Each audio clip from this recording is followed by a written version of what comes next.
ಮಧ್ಯಪ್ರಾಚ್ಯದಲ್ಲಿ 31ನೇ ದಿನವೂ ಯುದ್ಧ ಮುಂದುವರೆದಿದೆ. ಅಮೆರಿಕ ಎಚ್ಚರಿಕೆಯ ಬೆನ್ನಲ್ಲೇ 15 ಕಂಡೀಷನ್ಗಳನ್ನು ಒಪ್ಪಿಕೊಳ್ಳುವುದಕ್ಕೆ ಇರಾನ್ ಮುಂದಾಗಿದೆಯಂತೆ. ಈ ಬಗ್ಗೆ ಟ್ರಂಪ್ ಸಂದರ್ಶನವೊಂದರಲ್ಲಿ ಹೇಳಿಕೆ ಕೊಟ್ಟಿದ್ದಾರೆ. ಅಮೆರಿಕ ಹಾಗೂ ಇರಾನ್ ಮಧ್ಯೆ ಉತ್ತಮ ಮಾತುಕತೆಗಳು ನಡೀತಾ ಇವೆ. ಈ ಪ್ರಕ್ರಿಯೆಗೆ ಬದ್ಧತೆಯ ಸಂಕೇತವಾಗಿ ಇರಾನ್ ಕೂಡ ದೊಡ್ಡ ಪ್ರಮಾಣದಲ್ಲಿ ತೈಲವನ್ನು ಪೂರೈಸಿದೆ ಅಂತ ಟ್ರಂಪ್ ಹೇಳಿದ್ದಾರೆ. ಇರಾನ್ ನಮಗೆ 10 ಹಡಗುಗಳಲ್ಲಿ ತೈಲ ಕೊಟ್ಟಿದೆ, ಇದೇ ಅವರು ಕೊಟ್ಟ ಉಡುಗೊರೆ ಅಂತ ಹೇಳಿದ್ದಾರೆ. ಒಂದು ಕಡೆ ಸಂದರ್ಶನವೊಂದರಲ್ಲಿ ಟ್ರಂಪ್ ಇರಾನ್ ಜೊತೆ ಮಾತುಕತೆ ನಡೀತಾ ಇದೆ ಅಂತ ಹೇಳಿದ್ರೆ, ಮತ್ತೊಂದು ಕಡೆ ಇರಾನ್ಗೆ ಎಚ್ಚರಿಕೆ ಕೊಡ್ತಾ ಇದೆ. ಜೊತೆಗೆ ಇರಾನ್ ಮೇಲೆ ಭೂಸೇನೆ ನುಗ್ಗಿಸುವ ಮಾಸ್ಟರ್ ಪ್ಲಾನ್ ಮಾಡಿದೆ. ಖಾರ್ಗ್ ದ್ವೀಪ, ನಟಾಂಜ್ ಪರಮಾಣು ಕೇಂದ್ರಗಳಲ್ಲಿರುವ ಯುರೇನಿಯಂ ಅನ್ನು ವಶಕ್ಕೆ ಪಡೆಯಲು ಟ್ರಂಪ್ ಈ ಭೂದಾಳಿಗೆ ಪ್ಲಾನ್ ಮಾಡಿದ್ದಾರೆ. ಇದಕ್ಕಾಗಿ 2,000 ಸೈನಿಕರನ್ನು ರೆಡಿ ಮಾಡಿದ್ದಾರೆ. ಜೊತೆಗೆ ಹರ್ಮುಜ್ ಜಲಸಂಧಿಯಲ್ಲಿ ಮತ್ತಷ್ಟು ಸೈನಿಕರನ್ನ ಹೊತ್ತ ನೌಕೆಗಳು ರೆಡಿಯಾಗಿವೆ. ಟ್ರಂಪ್ ಮಾತುಕತೆ ನಡೀತಾ ಇದೆ ಅಂತ ಹೇಳ್ತಾ ಇದ್ರು. ಇತ್ತ ಇರಾನ್ ಇಸ್ರೇಲ್ ಮೇಲೆ ದಾಳಿಯನ್ನು ಮುಂದುವರಿಸಿದೆ. ದಕ್ಷಿಣ ಇಸ್ರೇಲ್ನ ನೆಗೆವ್ ಪ್ರದೇಶದ ಮೇಲೆ ಇರಾನ್ ಕ್ಷಿಪಣಿ ದಾಳಿ ಮಾಡಿದೆ. ಇರಾನ್ ಕ್ಷಿಪಣಿ ದಾಳಿಯಲ್ಲಿ ಪ್ರಮುಖ ಕೈಗಾರಿಕಾ ಘಟಕಗಳನ್ನು ಟಾರ್ಗೆಟ್ ಮಾಡಿ ದಾಳಿಯನ್ನು ಮಾಡಲಾಗಿದೆ. ಪ್ರಮುಖವಾಗಿ ಅಮೋನಿಯಂ ಸಂಸ್ಕರಣಾ ಘಟಕ ಹಾಗೂ ರಾಸಾಯನಿಕ ಉತ್ಪಾದನಾ ಕೇಂದ್ರಗಳ ಮೇಲೆ ಇರಾನ್ ದಾಳಿಯನ್ನು ಮಾಡಿದೆ. ಈ ಹಿಂದೆ ಹೆಜ್ಬುಲ್ಲಾ ದಾಳಿಗಳಿಂದ ರಕ್ಷಿಸಲಿಕ್ಕೆ ಈ ಕಾರ್ಖಾನೆಗಳನ್ನು ಹೈಫಾದಿಂದ ನೆಗೆವ್ಗೆ ಸ್ಥಳಾಂತರ ಮಾಡಲಾಗಿತ್ತು. ಸದ್ಯ ಇದೇ ಕಾರ್ಖಾನೆಗಳ ಮೇಲೆ ಇರಾನ್ ದಾಳಿಯನ್ನು ಮಾಡಿದೆ. ಇನ್ನು ಇರಾನ್ ದಾಳಿ ಹಿನ್ನೆಲೆಯಲ್ಲಿ ಮುಳುಗಿದಂಥ ಸೈರನ್ಗಳಿಂದ ಲಕ್ಷಾಂತರ ಜನರು ಆಶ್ರಯ ಕೇಂದ್ರಗಳತ್ತ ಓಡಿದ್ದಾರೆ.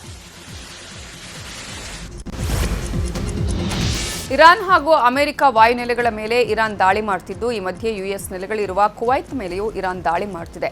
ಈಗ ಒಂದು ಹೆಜ್ಜೆ ಮುಂದೆ ಹೋಗಿ ಕುವೈತ್ನ ವಿದ್ಯುತ್ ಉತ್ಪಾದನೆ ಮತ್ತು ನೀರು ಘಟಕದ ಮೇಲೆ ಇರಾನ್ ದಾಳಿ ಮಾಡಿದೆ. ಕುವೈತ್ ಮೇಲೆ ಇರಾನ್ ನಡೆಸಿದ ದಾಳಿಯಲ್ಲಿ ಭಾರತೀಯ ಕಾರ್ಮಿಕರೊಬ್ಬರು ಮೃತಪಟ್ಟಿದ್ದಾರೆ.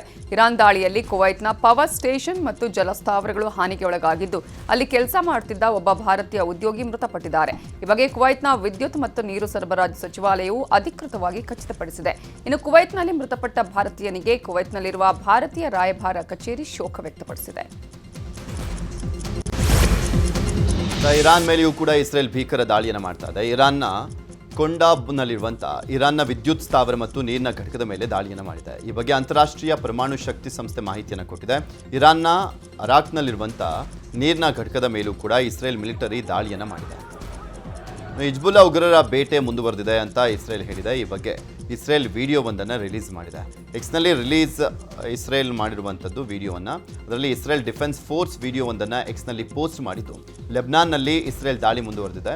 ಹಿಜ್ಬುಲ್ಲಾ ಅಡುಗುತಾಣಗಳನ್ನು ಇಸ್ರೇಲ್ ಸೇನೆ ಪತ್ತೆ ಹಚ್ಚಿದ್ದು, 2 ಉಗ್ರರನ್ನ ಕೊಂದು ಹಾಕಿದ್ದೇವೆ ಅಂತ ಹೇಳಿದ್ದಾರೆ. ಇರಾನ್ ಮೇಲೆ ದಾಳಿ ಮುಂದುವರಿಸಿರುವಂಥ ಇಸ್ರೇಲ್ ನಿರಂತರ ದಾಳಿಯನ್ನು ಮಾಡ್ತಾ ಇದೆ. ತಬ್ರಿಜ್ನಲ್ಲಿರುವಂಥ ಇರಾನ್ನ ಪೆಟ್ರೋಕೆಮಿಕಲ್ ಘಟಕದ ಮೇಲೆ ಇಸ್ರೇಲ್ ಸೇನೆ ದಾಳಿಯನ್ನು ಮಾಡಿದೆ. ಲೆಬನಾನ್ ಮೇಲೆ ದಾಳಿ ಮುಂದುವರೆಸಿರುವ ಇಸ್ರೇಲ್ ದಕ್ಷಿಣ ಬೈರುತ್ ನಗರದ ಮೇಲೆ ದಾಳಿ ಮಾಡಿದೆ. ಡ್ರೋನ್ ಹಾಗೂ ಕ್ಷಿಪಣಿ ಕೇಂದ್ರಗಳ ಮೇಲೆ ಇಸ್ರೇಲ್ ಸೇನೆ ದಾಳಿ ನಡೆಸಿದ್ದು, ಹೆಜ್ಬುಲ್ಲಾದ ಭದ್ರಕೋಟೆಗಳು ಅಂತಾನೆ ಪರಿಗಣಿಸಲಾಗಿರುವ ದಕ್ಷಿಣ ಬೈರುತ್ನ ಹಲವು ನಗರಗಳ ಮೇಲೆ ಇಸ್ರೇಲ್ ದಾಳಿ ಮಾಡಿದೆ. ಮಧ್ಯಪ್ರಾಚ್ಯದಲ್ಲಿ ಯುದ್ಧ ಮುಂದುವರೆದಿದೆ. ದೇಶದಲ್ಲಿ ಗ್ಯಾಸ್ ಸಿಲಿಂಡರ್ ಅಭಾವ ಉಂಟಾಗಿದೆ. ಇಂಧನ ಸರಬರಾಜು ಭದ್ರಪಡಿಸುವಲ್ಲಿ ಭಾರತ ಮಹತ್ವದ ಹೆಜ್ಜೆ ಇಟ್ಟಿದೆ. LPG ಹೊತ್ತಂತ 2 ಬೃಹತ್ ಹಡಗುಗಳು ಹರ್ಮುಜ್ ಜಲಸಂಧಿ ದಾಟಿ ಭಾರತದತ್ತ ಆಗಮಿಸಿದೆ. ಮಾರ್ಚ್ 31ರ ಒಳಗೆ BWTYR ಮುಂಬೈಗೆ ಬರಲಿದೆ. ಏಪ್ರಿಲ್ 1ರ ಒಳಗೆ ಮಂಗಳೂರಿಗೆ BWELM ತಲುಪಲಿದೆ. ಭಾರತೀಯ ನೌಕಾಪಡೆ ಬೆಂಗಾವಲಿನಲ್ಲಿ 94,000 MT LPG ಸರಕುಗಳೊಂದಿಗೆ ಭಾರತದತ್ತ ಆಗಮಿಸಲಿದೆ. ಇನ್ನು ದಕ್ಷಿಣ ಕನ್ನಡ ಜಿಲ್ಲೆಯ ಪುತ್ತೂರಲ್ಲೂ LPG ಸಿಲಿಂಡರ್ ಕೊರತೆ ಉಂಟಾಗಿದೆ. ಸಮಸ್ಯೆಯನ್ನು ನೀಗಿಸುವುದಕ್ಕೆ ಕಟ್ಟಿಗೆ ಹುಡಿ ಬಳಸಿ ಹೋಟೆಲ್ನಲ್ಲಿ ಅಡುಗೆಯನ್ನ ಮಾಡಲಾಗ್ತಿದೆ. ಪುತ್ತೂರಿನ ಗಣೇಶ್ ಪ್ರಸಾದ್ ಹೋಟೆಲ್ನಲ್ಲಿ ಇದೇ ಮೊದಲ ಬಾರಿಗೆ ಬ್ಲೋವರ್ ಬಳಸಿ ಕಟ್ಟಿಗೆ ಸ್ಟವ್ ಬಳಕೆ ಮಾಡಲಾಗ್ತಿದೆ. ಈ ಬಗ್ಗೆ ಮಾಹಿತಿ ಕೊಟ್ಟಿರೋ ಹೋಟೆಲ್ನ ಮಾಲೀಕ, ಗ್ಯಾಸ್ ಇಲ್ಲದ ಕಾರಣ ಪರ್ಯಾಯ ವ್ಯವಸ್ಥೆ ಕಡೆ ಗಮನ ಹರಿಸಿದ್ದೇವೆ. ಪರ್ಯಾಯ ವ್ಯವಸ್ಥೆ ಮಾಡಿಕೊಳ್ಳದೇ ಇದ್ರೆ ಬೇರೆ ದಾರಿ ಇಲ್ಲ ಅಂತ ಹೇಳಿದ್ದಾರೆ. ಗ್ಯಾಸಿನ ಅಭಾವದಿಂದ ಹೋಟೆಲ್ ಮಾಲೀಕರುಗಳು ಭಾರಿ ಸಮಸ್ಯೆಯನ್ನು ಎದುರಿಸ್ತಾ ಇದ್ದಾರೆ ಮೊನ್ನೆಯಿಂದ. ಹಾಗೆ ಈಗ ನಮ್ಮ ಸ್ನೇಹಿತರು ಇಲ್ಲಿ ಜಾನ್ ಮಾರ್ಷಲ್ ಅಂತಿದ್ದಾರೆ, ಅವರು ನಮ್ಗೆ ಬಹಳ ಸ್ನೇಹಿತರು. ಹಾಗೆ ಅವರು ಹೇಳಿದ್ರು, ನಿಮ್ಮ ಏನಾದ್ರು ರಕ್ಷೆ ಮಾಡ್ಲಿಕ್ಕೆ ಆಗ್ತದೆ ನೋಡುವ ಅಂತ. ಹಾಗೆ ಅವರು ಬೆಂಗಳೂರಿಗೆ ಅವರ ಸ್ನೇಹಿತರಲ್ಲಿ ಏನೋ ಕಾಂಟ್ಯಾಕ್ಟ್ ಮಾಡಿ ಆ ಒಲೆಯನ್ನು ತರಿಸೋ ಕೆಲಸವನ್ನು ಮಾಡಿದ್ರು. ಮತ್ತೆ ಬ್ಲಾಯರ್ ಅದನ್ನೆಲ್ಲ ಜಾನ್ ಮಾರ್ಷಲ್ ಮಗ ಇದ್ದಾರೆ, ಅವರು ಬಹಳ ಅದನ್ನು ಉತ್ಸಾಹದಿಂದ ಅದನ್ನು ಮಾಡಿಕೊಟ್ಟಿದ್ದಾರೆ. ಹಾಗೆ ಅದು ಇವತ್ತು ನಾವೀಗ 2-3 ಐಟಮ್ದಲ್ಲಿ ಬೇಯಿಸಿದ್ದೆವು ಬೆಳಿಗ್ಗೆಲ್ಲ. ಗ್ಯಾಸಿನ ಸಮಸ್ಯೆ ಅಷ್ಟಿದೆ. ಹಾಗಾಗಿ ಧೈರ್ಯದಲ್ಲಿ ಇದನ್ನು ಇವತ್ತು ಚಾಲು ಮಾಡಿದ್ದಾರೆ. ಅದು ಒಂಥರ ಯಶಸ್ವಿ. ಮಂಡ್ಯದಲ್ಲೂ ಕಮರ್ಷಿಯಲ್ ಗ್ಯಾಸ್ ಅಭಾವ ಉಂಟಾಗಿದೆ. ಈ ಹಿನ್ನೆಲೆಯಲ್ಲಿ ಹೋಟೆಲ್ ಮಾಲೀಕರು ಸೌದೆ ಒಲೆ ಮೊರೆ ಹೋಗಿದ್ದಾರೆ. ಸೌದೆ ಒಲೆ ಬಳಸಿ ಆಹಾರವನ್ನು ತಯಾರಿಸಲಾಗ್ತಾ ಇದೆ. ಮಂಡ್ಯದ ಹಲವು ಹೋಟೆಲ್ಗಳಲ್ಲಿ ಸೌದೆ ಬಳಸಲಾಗ್ತಾ ಇದೆ. ಹೋಟೆಲ್ ಬಂದ್ ಮಾಡಿದರೆ ಗ್ರಾಹಕರನ್ನು ಕಳೆದುಕೊಳ್ಳುವಂಥ ಭೀತಿಯಲ್ಲಿರುವಂಥ ಮಾಲೀಕರು ಈ ಹಿನ್ನೆಲೆಯಲ್ಲಿ ಹೇಗಾದರೂ ಆಹಾರ ಸಿದ್ಧಪಡಿಸಬೇಕಾದಂಥ ಅನಿವಾರ್ಯತೆಯಲ್ಲಿದ್ದಾರೆ. ಒಂದು 15 ದಿನದಿಂದ ಸಿಲಿಂಡರ್ಗಳ ಅಭಾವ ಎಲ್ಲ ಕಡೆನೂ. ಕಮರ್ಷಿಯಲ್ ಸಿಲಿಂಡರ್ ಎಲ್ಲೂ ಸಿಗ್ತಾ ಇಲ್ಲ. ಗೃಹ ಬಳಕೆ ಸಿಲಿಂಡರ್ಗಳನ್ನ ನಾವುಗಳು ಯೂಸ್ ಮಾಡೋಂಗಿಲ್ಲ. ನಮ್ಮ ಹತ್ರ ಇರೋ ಸಿಲಿಂಡ್ರಲ್ಲಿ ಎಲ್ಲರನ್ನೂ ಮ್ಯಾನೇಜ್ ಮಾಡ್ಕೊ ಬಂದಿದ್ದೀವಿ. ಸೌದೆ ಒಲೆನ ಉಪಯೋಗಿಸ್ತಾ ಇದ್ದೀವಿ. ನಮ್ಮ ಗೋಡನ್ನಲ್ಲಿ ಸೌದೆ ಒಲೆ ಉಪಯೋಗಿಸ್ತಾ ಇದ್ದೀವಿ. ನಾರ್ತ್ ಇಂಡಿಯನ್ ಚೈನೀಸ್ಗೆ ಇರೋ ಸಿಲಿಂಡ್ರಲ್ಲಿ ಮ್ಯಾನೇಜ್ ಮಾಡ್ಕೊತಾ ಇದ್ದೀವಿ. ಈಗ ಡಿಮ್ಯಾಂಡ್ ಜಾಸ್ತಿ ಆಗಿದ್ದರಿಂದ ಸೌದೆಗಳು ಸಿಗ್ತಾ ಇಲ್ಲ. ಒಣ ಸೌದೆಗಳು ಸಿಗ್ತಾ ಇಲ್ಲ. ಹಸಿ ಸೌದೆಗಳು ಸಿಗುತ್ತೆ. ಹಸಿ ಸೌದೆಗಳು ತಂದು ಯೂಸ್ ಮಾಡೋದಕ್ಕಾಗಲ್ಲ. ಹೋಟೆಲಿಗೆ ಬರೋದೇ ಬಿಡಬೇಕಾಗುತ್ತೆ. ಆ ಥರದ ಪರಿಸ್ಥಿತಿ ಬರುತ್ತೆ. ಅದನ್ನು ನಾವು ನೋಡ್ಕೊಂಡು ರೇಟ್ಗಳನ್ನು ನಾವು ಯಾವ ರೇಟ್ಗಳನ್ನು. ಮಧ್ಯಪ್ರಾಚ್ಯ ರಾಷ್ಟ್ರಗಳಲ್ಲಿ ಯುದ್ಧದ ಸಂಘರ್ಷ ಹಿನ್ನೆಲೆ ಯಾದಗಿರಿಯಲ್ಲಿ ಇಂದಿರಾ ಕ್ಯಾಂಟೀನ್ಗೂ ಯುದ್ಧದ ಎಫೆಕ್ಟ್ ತಟ್ಟಿದೆ. ಇಂದಿರಾ ಕ್ಯಾಂಟೀನ್ನಲ್ಲಿ LPG ಸಿಲಿಂಡರ್ ಕೊರತೆ ಉಂಟಾಗಿದ್ದು ಸಿಬ್ಬಂದಿ ಸೌದೆ ಮೊರೆ ಹೋಗಿದ್ದಾರೆ. ಸೌದೆ ಒಲೆಯಲ್ಲೇ ಅನ್ನ ಸಾಂಬಾರ್ ಸೇರಿ ಇನ್ನಿತರ ತಿಂಡಿಗಳನ್ನು ಮಾಡಲಾಗ್ತಿದೆ. ದಿನನಿತ್ಯ 500ಕ್ಕೂ ಹೆಚ್ಚು ಜನ ಇಂದಿರಾ ಕ್ಯಾಂಟೀನ್ನಲ್ಲಿ ಊಟ ಮಾಡ್ತಿದ್ದು ಕೂಲಿ ಕಾರ್ಮಿಕರು, ಬಡವರು ಕಡಿಮೆ ದರದಲ್ಲಿ ಊಟ ಮಾಡ್ತಿದ್ದಾರೆ.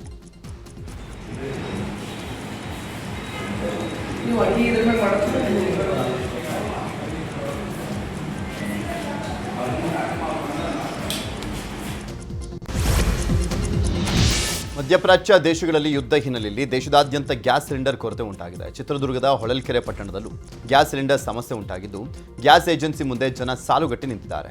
ಬುಕ್ಕಿಂಗ್ ಮಾಡಿದರೂ ಕೂಡ ಸಿಲಿಂಡರ್ ತಲುಪದ ಹಿನ್ನೆಲೆಯಲ್ಲಿ ಜನ ಗ್ಯಾಸ್ ಏಜೆನ್ಸಿ ಬಳಿ ಬಂದು ಸಿಲಿಂಡರ್ ಪಡೆಯಲಿಕ್ಕೆ ಕ್ಯೂ ನಿಂತಿದ್ದಾರೆ.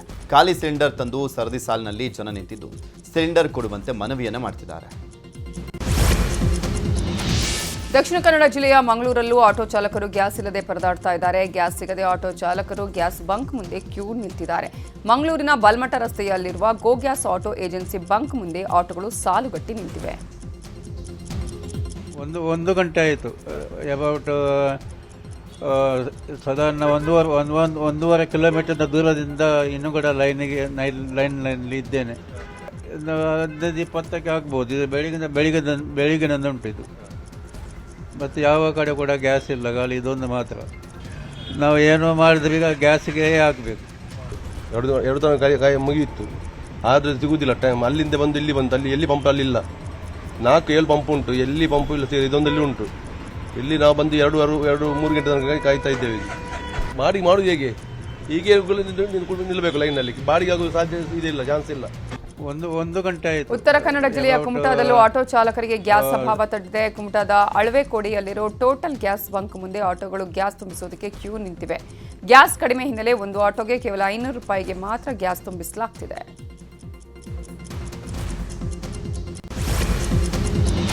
ಯುದ್ಧದಿಂದ ರಾಜ್ಯದಲ್ಲಿ ಗ್ಯಾಸ್ ಸಿಲಿಂಡರ್ ಅಭಾವ ಹೆಚ್ಚಾಗಿದೆ. ಈ ಬಗ್ಗೆ ಬಿಜೆಪಿ ಶಾಸಕ ಅಶ್ವಥ್ ನಾರಾಯಣ ಪ್ರತಿಕ್ರಿಯೆಯನ್ನು ಕೊಟ್ಟಿದ್ದಾರೆ. ಪರಿಸ್ಥಿತಿ ಈಗ ಉತ್ತಮ ಆಗ್ತಾ ಇದೆ.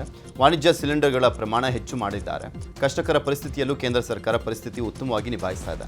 ಮೋದಿಯವರು ಭಾರತಕ್ಕೆ ಅನಾನುಕೂಲ ಆಗದಂತೆ ಪರಿಸ್ಥಿತಿಯನ್ನು ನಿಭಾಯಿಸ್ತಾ ಇದ್ದಾರೆ ಅಂತ ಹೇಳಿದರು. ಇನ್ನು ಕೆಲವರು ಪರಿಸ್ಥಿತಿ ಲಾಭ ಪಡಿತಾ ಇದ್ದಾರೆ. ಕೃತಕ ಅಭಾವ ಸೃಷ್ಟಿಸಿ ಕೆಲವರು ಅನುಕೂಲವನ್ನು ಪಡ್ಕೊಳ್ತಾ ಇದ್ದಾರೆ. ಇಂಥದ್ದಕ್ಕೆಲ್ಲ ಅವಕಾಶ ಕೊಡದೆ ಕೇಂದ್ರ ನಿಭಾಯಿಸ್ತಾ ಇದೆ ಅಂತ ಹೇಳಿದರು. ಯಾವುದೇ ರೀತಿಯ ಅನಾನುಕೂಲತೆ ಆಗದ ರೀತಿಯಲ್ಲಿ ಇಡೀ ಪರಿಸ್ಥಿತಿಯನ್ನು ನಿರ್ವಹಣೆಯನ್ನು ಮಾಡ್ತಿರೋಂಥದ್ದು ನಮಗೆಲ್ಲರಿಗೂ ಸಂತೋಷ. ಹಾಗಾಗಿ ಜನರಿಗೆ ಯಾವುದೇ ಕಷ್ಟ ಬರದ ರೀತಿಯಲ್ಲಿ ಇಡೀ ಪರಿಸ್ಥಿತಿಯನ್ನು ನಿರ್ವಹಣೆಯನ್ನು ಮಾಡ್ತಿದ್ದಾರೆ.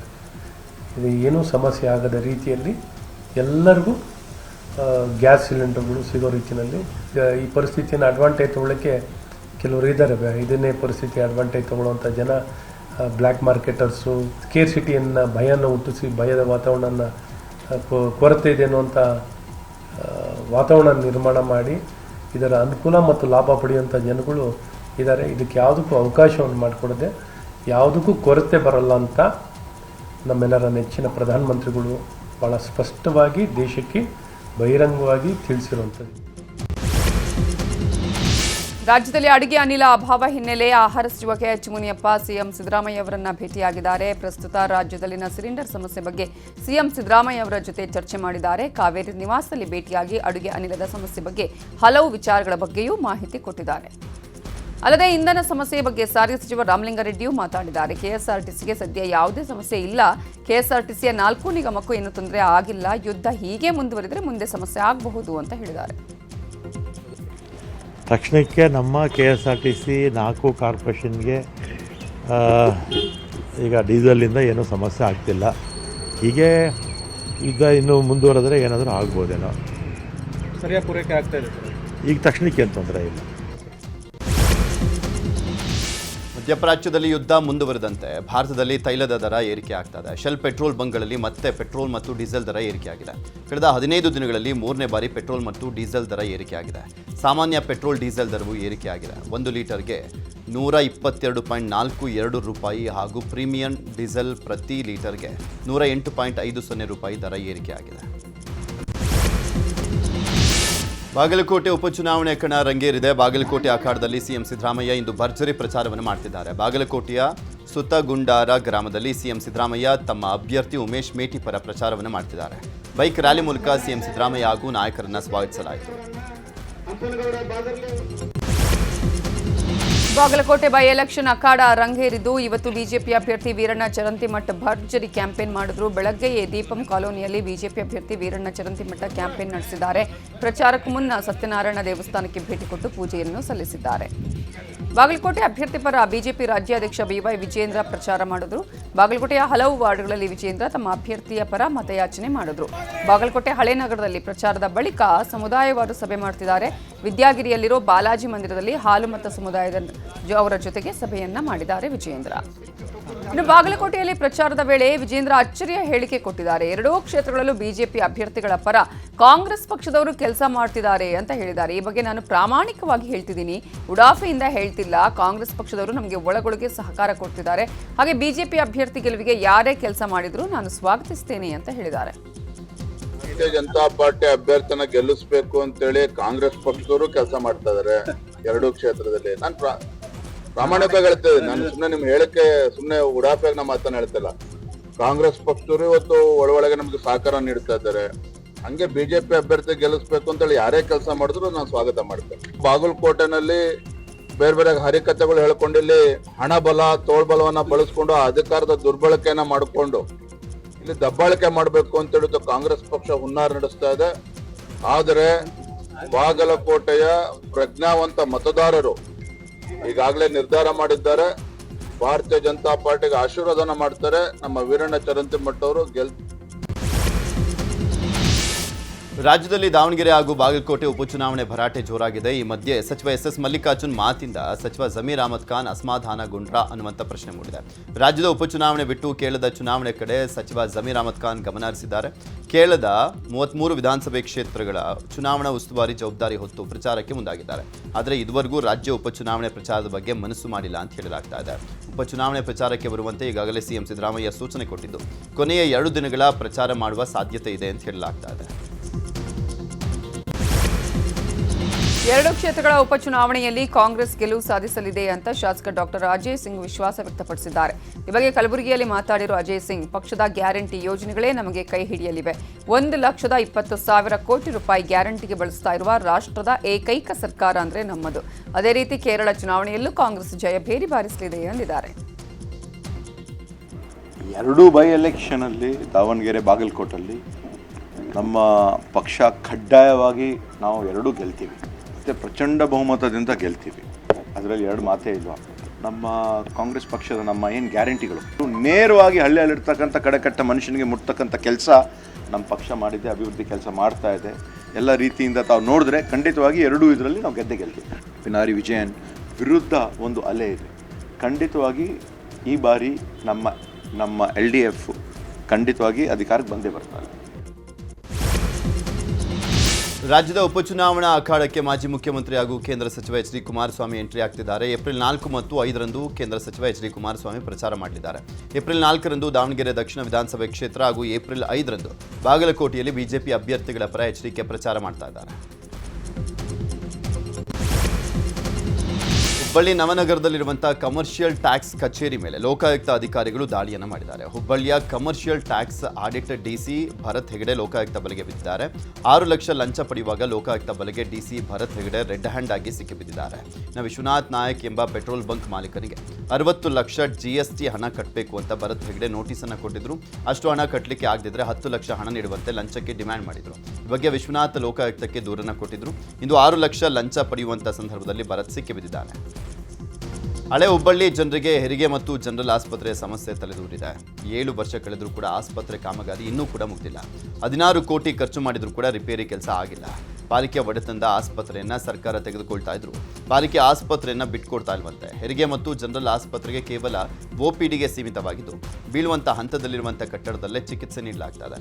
ಕೂಡಲೇ ಸಮಸ್ಯೆ ಬಗೆಹರಿಸುವಂತೆ ಜನರು ಹೇಳಿದ್ದಾರೆ. ಈ ಮಧ್ಯೆ ಈ ವಿಚಾರವನ್ನು ಸಂಪುಟದಲ್ಲಿ ಚರ್ಚೆ ಮಾಡುವುದಾಗಿ ಶಾಸಕ ಪ್ರಸಾದ್ ಅಬ್ಬಯ್ಯ ಭರವಸೆಯನ್ನು ಕೊಟ್ಟಿದ್ದಾರೆ. 6 ವರ್ಷ ಆತ್ರಿ ಸರ್, ಇಲ್ಲ ಆಮೇಲೆ ಸ್ವಚ್ಛತೆ ಇಲ್ಲ ಸರ್, ಆಮೇಲೆ ಬರೋರು ಜನಕ್ಕೆ ಪ್ರಾಬ್ಲಮ್ ಐತೆ ಸರ್. ಆಮೇಲೆ ಅಲ್ಲಿ ಕಟ್ಟಿದ್ರಂದ್ರೆ ಸರ್, ಗೌರ್ಮೆಂಟ್ ಹಾಸ್ಪಿಟ್ಲಲ್ಲಿ ಕಟ್ಟಿದ್ರಂದ್ರೆ ಅವರೆಲ್ಲ ಆ ಕಡೆ ಶಿಫ್ಟ್ ಆಗ್ತಾರೆ ಸರ್. ಆಮೇಲೆ ಸ್ವಚ್ಛತೆ ಇಲ್ಲ ಇಲ್ಲಿ. ಆಮೇಲೆ ಲೇಡೀಸ್ಗೆ ಬಂದವ್ರಿಗೆ ಇಲ್ಲಿ ವಾಶ್ರೂಮದ ಇದು ಇಲ್ಲ. ಆಮೇಲೆ ಕೆಲವೊಬ್ಬರು ಜನ ಇಲ್ಲೇ ಪಬ್ಲಿಕ್ನಾಗ ಹೋಗ್ತಾರೆ. ಆಮೇಲೆ ಇಲ್ಲಿ ಸ್ವಚ್ಛತೆನೂ ಇಲ್ಲ. ಆಮೇಲೆ ರೋಡ್ ಸರಿ ಇಲ್ಲ ಸರ್. ಪ್ರೆಗ್ನೆಂಟ್ನವ್ರಿಗೆ ಬಂದವ್ರಿಗೆ ಪ್ರಾಬ್ಲಮ್ ಐತ್ರಿ ಸರ್. ಆಮೇಲೆ ಇಲ್ಲಿ ಪಾರ್ಕಿಂಗ್ ಇಲ್ಲ ಸರ್ ಅವ್ರಿಗೆ. ಇಲ್ಲೆಲ್ಲ ಮನೆ ಆಜು ಬಾಜುಕ್ಕೆಲ್ಲ ಪ್ರಾಬ್ಲಮ್ ಆಗತ್ತೈತೆ ಸರ್ ನಮಗೂ. ಅದಕ್ಕೆ ಅಲ್ಲಿ ಹೋದ್ರೆ ಅವ್ರಿಗೆ ಚಲೋ ಅನುಕೂಲ ಆಗ್ತೈತೆ ಸರ್. ಆಮೇಲೆ ಡಿಲೆವರಿದು ಇಲ್ಲಿ ಇಲ್ಲ ಸರ್. ಆಮೇಲೆ ಅಲ್ಲಿ ಆದ್ರೆ ಅನುಕೂಲ ಆಗ್ತೈತೆ ಸರ್. ದಯವಿಟ್ಟು ಬಿಹಾರ ಮುಖ್ಯಮಂತ್ರಿ ನಿತೀಶ್ ಕುಮಾರ್ ರಾಜ್ಯಸಭೆಗೆ ಆಯ್ಕೆಯಾಗಿರುವ ಹಿನ್ನೆಲೆ ಇವತ್ತು MLC ಸ್ಥಾನಕ್ಕೆ ರಾಜೀನಾಮೆ ಸಲ್ಲಿಸಿದ್ದಾರೆ. ಚುನಾಯಿತ ಸದಸ್ಯರು ರಾಜ್ಯಸಭೆಗೆ ಆಯ್ಕೆಯಾದ 14 ದಿನಗಳ ಒಳಗೆ ವಿಧಾನ ಪರಿಷತ್ ಸದಸ್ಯತ್ವಕ್ಕೆ ರಾಜೀನಾಮೆ ಕೊಡಬೇಕು ಅನ್ನುವ ನಿಯಮವಿದೆ. ಇದರ ಪ್ರಕಾರ ನಿತೀಶ್ ಕುಮಾರ್ ಇವತ್ತು MLC ಸ್ಥಾನಕ್ಕೆ ರಾಜೀನಾಮೆ ಕೊಟ್ಟಿದ್ದಾರೆ. ಆದರೆ ಇನ್ನೂ CM ಸ್ಥಾನಕ್ಕೆ ರಾಜೀನಾಮೆ ಕೊಡದೇ ಇರುವುದು ಕುತೂಹಲ ಮೂಡಿಸಿದೆ. ಮೈಸೂರಿನ ನುಗು ಜಲಾಶಯದ ಬಳಿ ಕಾಡಾನೆಗಳು ದಾಂಧಲೆಯನ್ನು ಎಬ್ಬಿಸಿವೆ. ಸರಗೂರು ತಾಲೂಕಿನಲ್ಲಿರುವಂತಹ ನುಗು ಜಲಾಶಯದ ಬಳಿ ಆಹಾರ ಅರಸಿ ಕಾಡಾನೆಗಳು ನಾಡಿಗೆ ಬರುತ್ತವೆ. ಮುಖ್ಯ ರಸ್ತೆಗೆ ಬಂದಂತಹ ಕಾಡಾನೆಗಳು ಅಡ್ಡಾದಿಡ್ಡಿ ಓಡಿದೆ. ಕಾಡಾನೆ ಓಡಿಸಲಿಕ್ಕೆ ಬಂದಂತಹ ಅರಣ್ಯ ಇಲಾಖೆ ಸಿಬ್ಬಂದಿಯನ್ನ ಆನೆ ಅಟ್ಟಾಡಿಸಿದೆ. ಇನ್ನು ಅರಣ್ಯ ಇಲಾಖೆಯ ಜೀಪ್ ಕೂಡ ಆನೆ ಜಖಂಗೊಳಿಸಿದೆ. ಅದೃಷ್ಟವಶಾತ್ ಜೀಪ್ ಡ್ರೈವರ್ ಪ್ರಾಣಾಪಾಯದಿಂದ ಪಾರಾಗಿದ್ದಾರೆ. ಸತತ ಪ್ರಯತ್ನದಿಂದ ಕೊನೆಗೂ ಕಾಡಾನೆ ಓಡಿಸುವಲ್ಲಿ ಅರಣ್ಯ ಇಲಾಖೆ ಸಿಬ್ಬಂದಿ ಯಶಸ್ವಿಯಾಗಿದ್ದಾರೆ.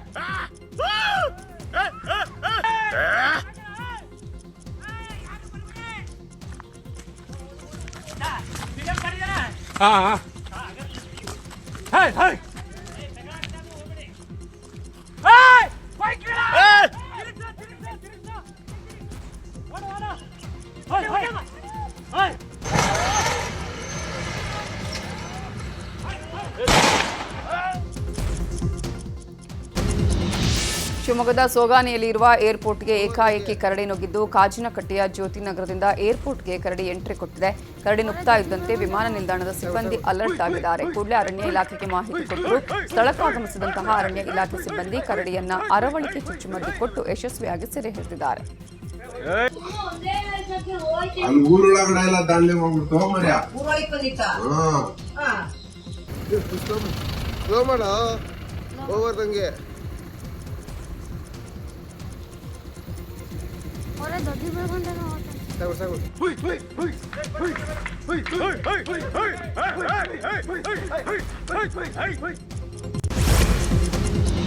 ಮಧ್ಯಪ್ರಾಚ್ಯದಲ್ಲಿ ಯುದ್ಧ ಹಿನ್ನೆಲೆಯಲ್ಲಿ ದೇಶದಲ್ಲಿ ಅಡುಗೆ ಅನಿಲ ಸಮಸ್ಯೆ ಎದುರಾಗಿದೆ. ಅಡುಗೆ ಸಿಲಿಂಡರ್ ಕೊರತೆ ಹಿನ್ನೆಲೆಯಲ್ಲಿ ಹಲವು ಹೋಟೆಲ್ಗಳಲ್ಲಿ ಗ್ಯಾಸ್ ಸಿಗದೆ ಬಂದ್ ಆಗಿದೆ.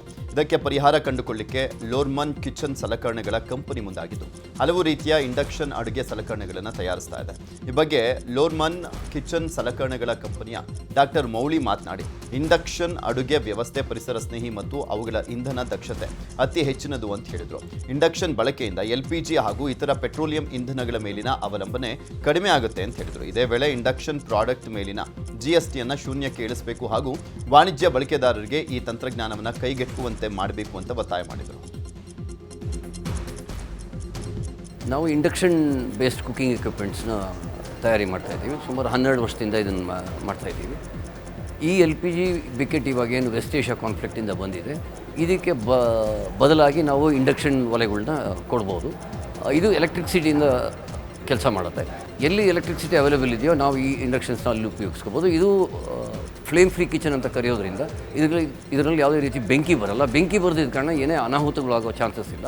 ಅದೇ ಥರ ಬೆಂಕಿ ಇದರಲ್ಲಿ ಉರಿಯೋದಿಲ್ಲ ಅಂತ ನಿಮಗೆ ಪರಿಸರನೂ ಸೇಫ್ ಆಗಿರುತ್ತೆ. ಇದನ್ನು ಸೋಲಾರ್ PV ಬಳಸ್ಕೊಂಡು ಉಪಯೋಗಿಸ್ಕೋಬೋದು. ಸೊ ಹೋಟ್ಲವರಿಗೆ ರನ್ನಿಂಗ್ ಕಾಸ್ಟು ಹೆಚ್ಚು ಕಮ್ಮಿ LPGಗೂ ಇದಕ್ಕೂ ನೋಡಿದ್ರೆ ಒಂದು 60% ಕಮ್ಮಿ ಆಗಿರುತ್ತೆ. ಟೆಕ್ನಾಲಜಿ ಅಂತ ನೋಡಬೇಕು ಅಂತಂದರೆ ಅಪ್ಪ ಬಂದ್ಬಿಟ್ಟು ಇದನ್ನು ಒಂದು 12-15 ವರ್ಷ ಮುಂಚೆಯಿಂದನೇ ಪ್ರೆಡಿಕ್ಟ್ ಮಾಡಿದರು. ಈ ಥರ ಒಂದು ಪರಿಸ್ಥಿತಿ ಬರುತ್ತೆ, ಈ ಥರ ಜನರು ಅಡಾಪ್ಟ್ ಮಾಡ್ಕೊಬೇಕು ಅಂತ ಅಂದ್ಬಿಟ್ಟು. ಸೊ ಇದು ಪ್ರೆಡಿಕ್ಟ್ ಮಾಡಿರೋದಕ್ಕೋಸ್ಕರ ಇವಾಗ ಬಂದ್ಬಿಟ್ಟು